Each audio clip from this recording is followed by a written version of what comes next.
Today, I'd like to speak to you about speaking your truth. It comes up so often in conversations with other people and indeed in sessions. And I thought, since we're all still, many of us, not in our usual rhythms, quite a few of us are still spending time with family, and it's for sure a subject that's come up over the holidays in your mind is how you can say what you want to say in the way you want to say it and not to be afraid of actually speaking your truth. So, the first thing I'd like to say about that is that it doesn't take confidence. And you may know from previous videos my thoughts on confidence and what that actually is. But let's just say, from a place of harmony or peace with yourself, there's no confidence to be found. Confidence is more of a reaction to a lack thereof. It's an assertion of something, and you don't require confidence. You just comfortably say what you need to say when you need to say it. And how do you go about that, though? Well, some people think that it takes alcohol, a little bit of disinhibition to be able to loosen your mind from fear and to loosen your words. But I think it can be done without that. And I'd like to suggest that the first thing you need to understand is where the inhibition for speaking your truth comes from. So to know that it comes from a fundamental sense of not good enough. And yeah, there may be a story built up around that. There may be aspects of that are perhaps have been encouraged by, maybe you've been suppressed by somebody, maybe somebody hasn't valued what you had to say. There was probably a whole story around that. But nevertheless, just knowing that it comes from not good enough, there will be times when you want to say something. So the very first thing to do is to become aware that that is how you're feeling. So know that you're feeling suppressed, you're feeling afraid, or you're worried about judgment or something like that. Just to know that. So go to that feeling within yourself, which means just allow yourself to feel it, breathe into that feeling, and accept it. Don't judge it. There's nothing wrong with it. It's there. There's nothing right with it either. It simply is. Just allow yourself to merge with that feeling, to make peace with it by accepting it fully. And it helps to know as well that many of the reasons that we give ourselves for not speaking our truth are, well, obviously they're part of a story we tell ourselves, but breaking it apart just rationally is also advantageous, and it just kind of prepares the ground for you to be able to plant the seeds that you have to plant, the words that you have to share. So, okay, one of the reasons that people popularly give is that they're afraid of hurting someone else. I love that one. But knowing that we live from our reality, we're here to experience creation as an expression through this humanity. So it's very individual in that respect. And so as an individual, you're not actually experiencing anybody else, no matter what you tell yourself. You may tell yourself you're afraid of hurting someone else, but look deeper when you tell yourself that. Invariably, you are afraid of hurting yourself. You're afraid of judgment. You're afraid of not being loved. It triggers some sense of, maybe this is an echo of some sense of not feeling connected to, seen and heard by maybe one of your parents or both of your parents.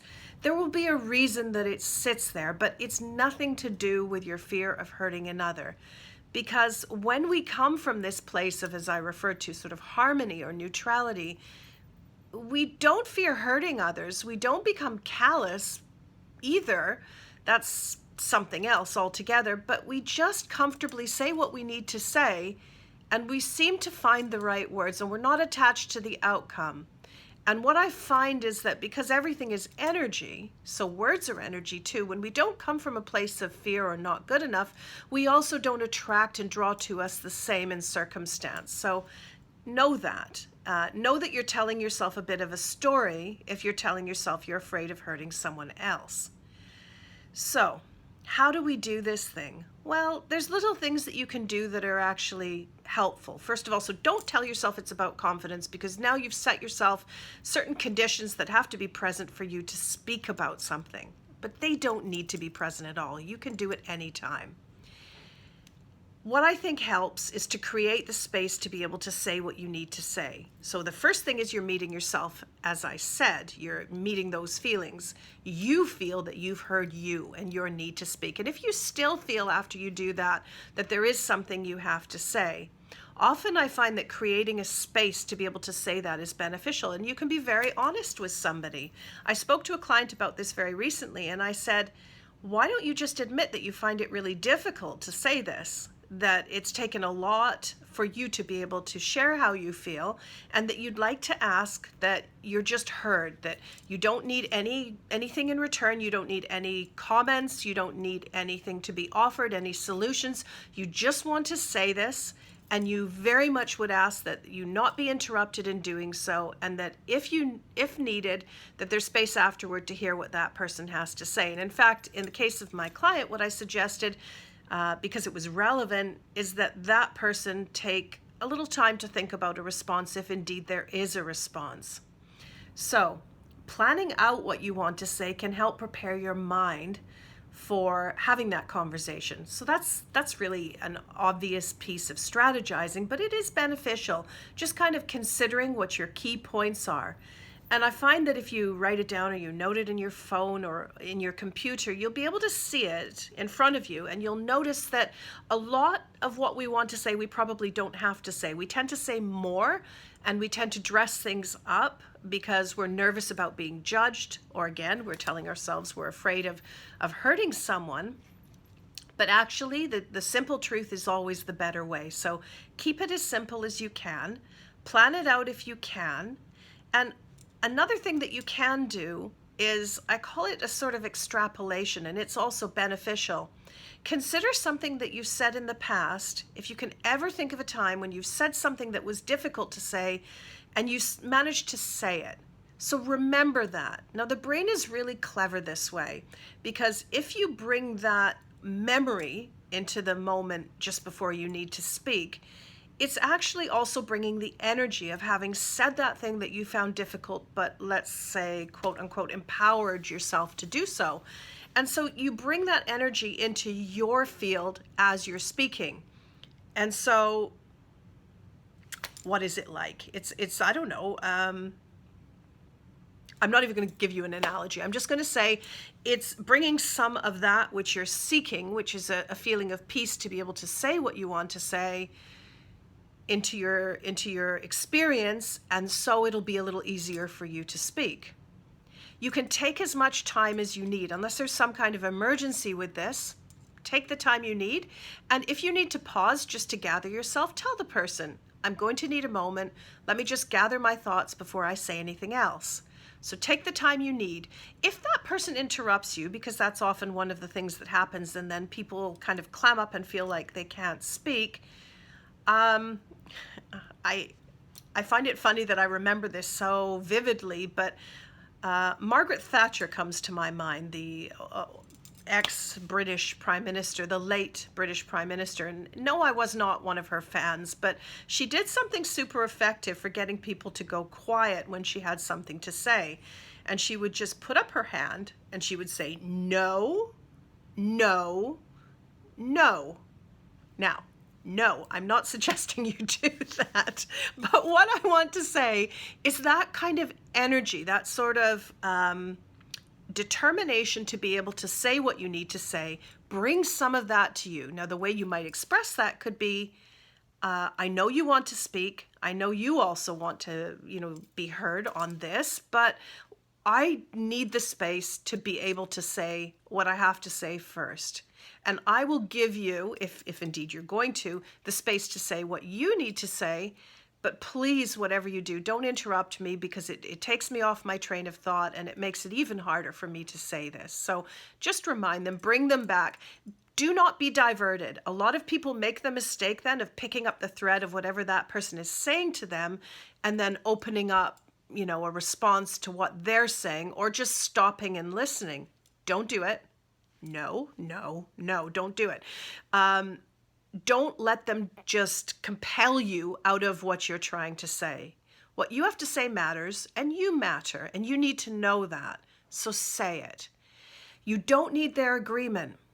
Remember that. You're not attached to the outcome here. Maybe.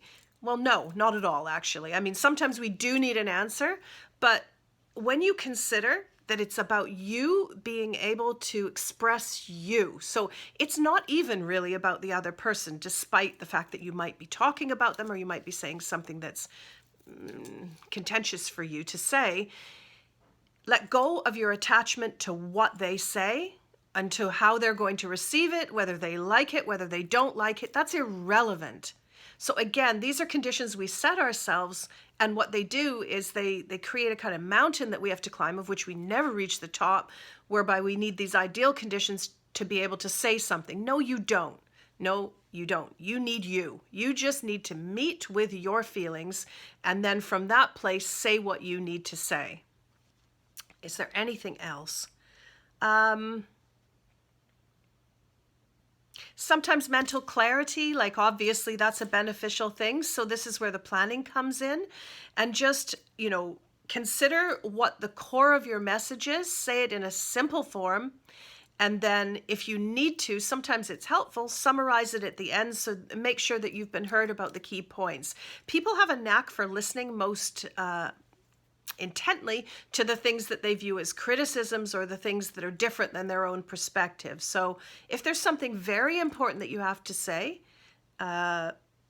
make sure that that is communicated to that person and that you're not getting distracted by what? Now I'm getting distracted speaking my truth. That you're not getting distracted by their reactions, by any interruptions from them, or needing to say too much. So just keep it really simple and keep your thoughts as organized as possible. And I too have had to do this in making this video. So I hope this is helpful. I hope this gives you something to work with. Next time, I'm going to make the video that I've been promising for a while about patterns that you don't necessarily wish to hold anymore, and just some simple things that you can do in terms of being able to release those, or at least prepare the ground to be able to release them. I think they'll be really relevant for the new year. Thank you to all of you who've sent in suggestions. I really appreciate it. So that's where this one has come from today, and also the one that's upcoming about patterns. Please keep those coming in, because then I can make them more relevant for you. And by all means, go to YouTube. There's my YouTube channel, which you can find the link on my website. It has a library of stuff that I'm trying to compile for people so that they can just connect to these messages whenever they want for free. I wish you well with being able to say what you need to say today and every day.